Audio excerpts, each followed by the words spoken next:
नमस्कार विद्यार्थी मित्रांनो, स्वागत आहे तुमचं मराठी जी के या आपल्या यूट्यूब चॅनलवरती। तर पहा, आजच्या व्हिडिओमध्ये आपण 18 सप्टेंबरपासून सुरू होणाऱ्या DMER पदभरतीसाठी काही महत्त्वपूर्ण प्रश्न पाहणार आहोत। हे प्रश्न पहा, तुम्हाला परीक्षेच्या दृष्टिकोनातून महत्त्वपूर्ण ठरणारे आहेत। तरी तुम्ही चॅनलवर जर नवीन असाल तर चॅनलला सबस्क्राईब करून ठेवा, कारण तुम्हाला असेच महत्त्वपूर्ण व्हिडिओ नक्कीच बघावयास मिळतील। चला तर मग व्हिडिओला सुरुवात करूया। तर पहा, प्रश्न क्रमांक पहिला, भारताच्या परराष्ट्र धोरणाचे शिल्पकार म्हणून खालीलपैकी कोणाचा उल्लेख केला जातो? तर या प्रश्नाचं उत्तर पहा, ऑप्शन क्रमांक 3 पंडित जवाहरलाल नेहरू। तर पहा, भारताच्या परराष्ट्र धोरणाचे शिल्पकार म्हणून पंडित जवाहरलाल नेहरू यांचा उल्लेख केला जातो। प्रश्न क्रमांक दुसरा, सरहद्द गांधी या नावाने पुढीलपैकी कोणाला ओळखले जाते? तर ऑप्शन क्रमांक 2 खान अब्दुल गफार खान यांना पहा सरहद्द गांधी या नावाने ओळखले जाते। प्रश्न क्रमांक तिसरा, एकलहरे हे औष्णिक विद्युत केंद्र कोणत्या जिल्ह्यामध्ये आहे? तर ऑप्शन क्रमांक 3 पहा नाशिक। तर एकलहरी औष्णिक विद्युत केंद्र हे नाशिक या जिल्ह्यामध्ये आहे।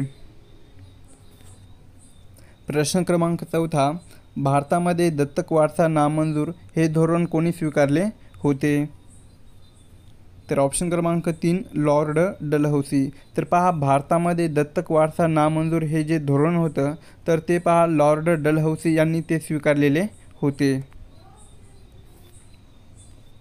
प्रश्न क्रमांक 5, शीखाचे पवित्र स्थळ असणारे सुवर्ण मंदिर खालीलपैकी कोणत्या शहरामध्ये आहे? तर ऑप्शन क्रमांक 3 पहा अमृतसर।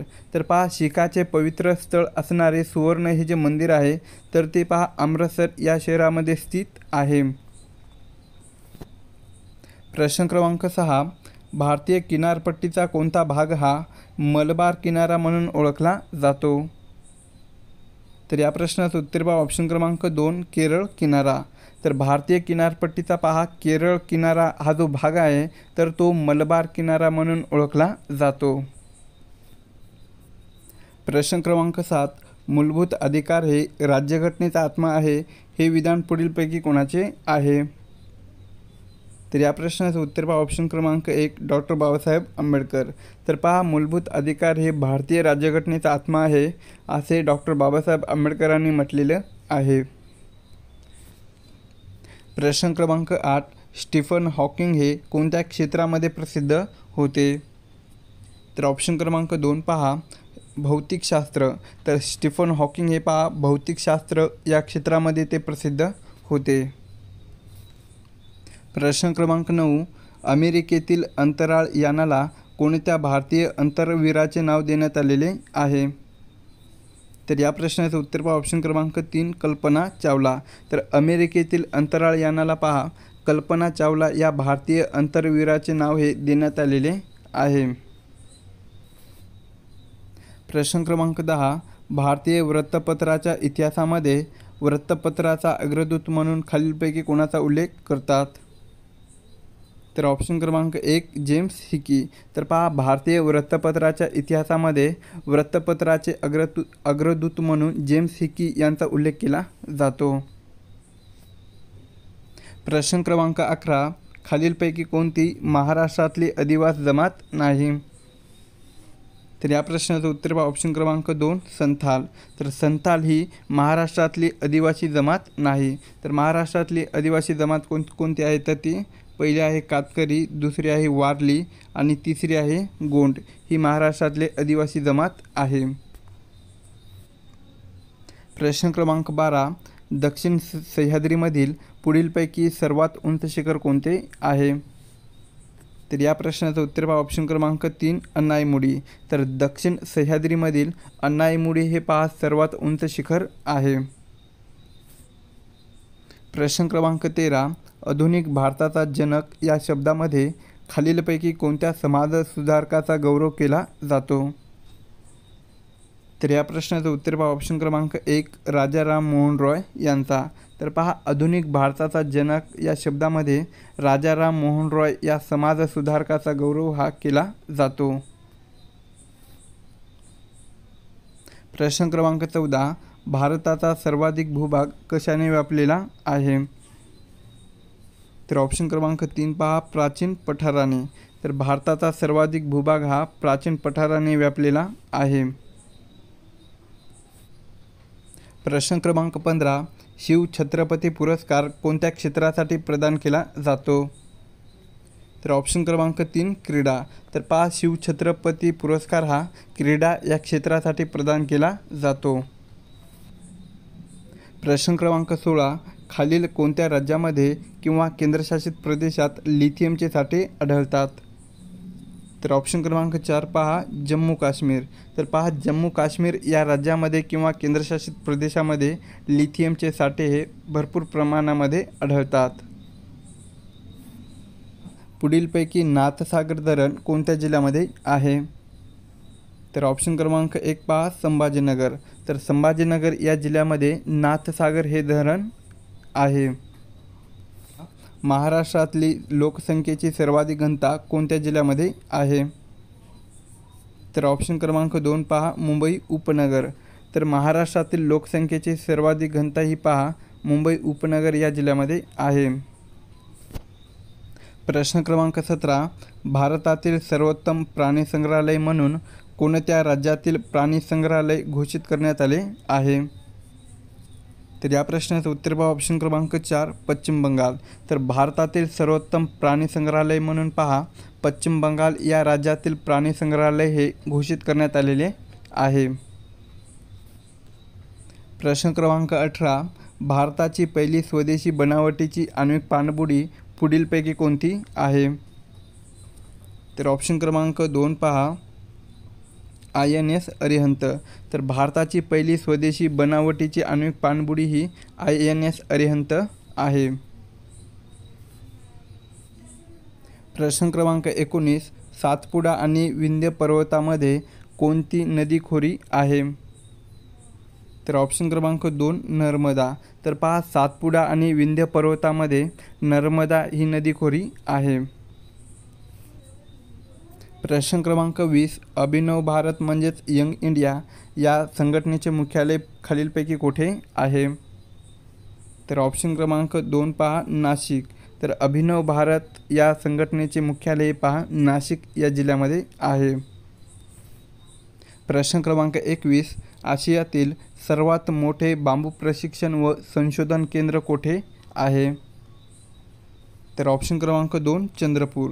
तर पहा, चंद्रपूर या ठिकाणी आशियातील सर्वात मोठे बांबू प्रशिक्षण व संशोधन केंद्र आहे. प्रश्न क्रमांक 22, भारतातील सर्वात लांब रबर धरण कोणत्या नदीवर बांधण्यात आले आहे? तर ऑप्शन क्रमांक 3 पहा, फाल्गू. तर भारतातील सर्वात लांब रबर धरण हे पहा फाल्गू या नदीवर बांधण्यात आलेले आहे. प्रश्न क्रमांक 23, महिला व बालकांवरील अत्याचार रोखण्यासाठी महाराष्ट्र राज्य मंत्रिमंडळाच्या वतीने कोणता कायदा अंमलात आणण्याचा प्रस्ताव हा मंजूर करण्यात आलेला आहे? तर या प्रश्नाचं उत्तर पहा ऑप्शन क्रमांक 3 शक्ती. तर पहा, महिला व बालकांवरील अत्याचार रोखण्यासाठी महाराष्ट्र राज्य मंत्रिमंडळाच्या वतीने पहा शक्ती कोणता आहे? शक्ती हा कायदा अंमलात आणण्याच्या प्रस्तावास मंजुरी देण्यात आलेली आहे. प्रश्न क्रमांक 24, कोणती संस्था ही जागतिक वारसा स्थळांची निवड करते? तर ऑप्शन क्रमांक 3 पहा, युनेस्को. तर युनेस्को ही जी संस्था आहे तर ती जागतिक वारसा स्थळांची निवड करते. प्रश्न क्रमांक 25, सन 1919च्या जालियनवाला बाग हत्याकांडाची चौकशी ही कोणत्या कमिशनने केली होती? तर या प्रश्नाचं उत्तर पहा ऑप्शन क्रमांक 3 हंटर कमिशन. तर पहा, सन 1919च्या जालियनवाला बाग हत्याकांडाची चौकशी ही हंटर कमिशन या कमिशनने केलेली होती. प्रश्न क्रमांक 26, अणुभट्ट्यांमध्ये इंधन म्हणून कशाचा वापर करतात? तर ऑप्शन क्रमांक 3 युरेनियम. तर पहा, अणुभट्ट्यांमध्ये इंधन म्हणून युरेनियमचा वापर केला जातो. प्रश्न क्रमांक 27, कोसला या प्रसिद्ध कादंबरीचे लेखक खालीलपैकी कोण आहेत? तर ऑप्शन क्रमांक 2 भालचंद्र नेमाडे. तर पहा कोसला या प्रसिद्ध कादंबरीचे लेखक हे भालचंद्र नेमाडे आहेत.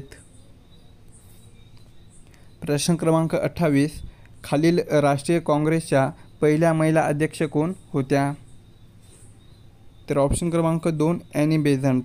तर पहा ॲनी बेझंट हे राष्ट्रीय काँग्रेसच्या पहिल्या महिला अध्यक्ष होत्या.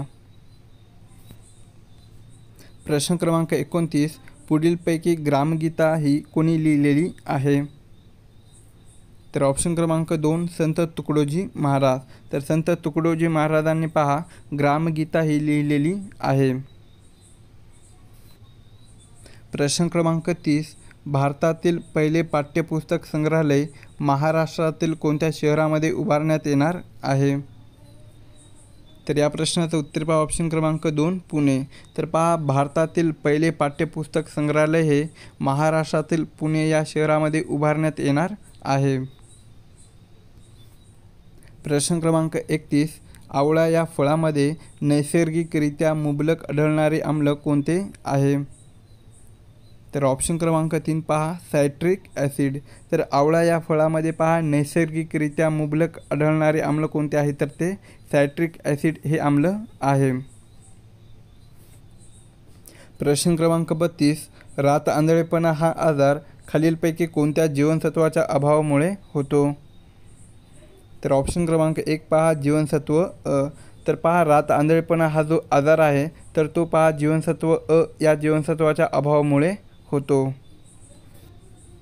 प्रश्न क्रमांक 33 कर्करोगाचे उपचार व निदान करणाऱ्या डॉक्टरांना काय म्हटले जाते? तर ऑप्शन क्रमांक 2 पहा ऑन्कॉलॉजिस्ट. तर कर्करोगाचे उपचार व निदान करणाऱ्या डॉक्टरांना ऑन्कॉलॉजिस्ट असे म्हटले जाते.